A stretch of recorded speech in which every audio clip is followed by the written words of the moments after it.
Dear students, let's move on to last question of your exercise, question number 14. Question 14 is how experimental results of some scientists help chemists to formulate theories and new explanations. यानी आपको ये बताना है कि scientist के experimental result से chemist को कैसे हेल्प मिलती है कि वो न्यू थ्योरीज और न्यू एक्सप्लेनेशंस को फॉर्मुलेट करें. सो डियर स्टूडेंट्स, इस बात का जवाब देने के लिए बोहर के मॉडल को एनालाइज करते हैं.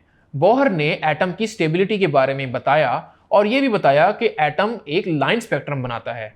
सो बोहर के मॉडल में क्योंकि डेवलपमेंट थी और यही डेवलपमेंट केमिस्ट को हेल्प करती हैं कि वो न्यू थ्योरीज और एक्सप्लेनेशंस को फॉर्मुलेट कर सकें. So here we ended up with the chapter exercise. आपसे हम अगली क्लास में मिलते हैं. This is Abdullah signing off from tutoria.pk.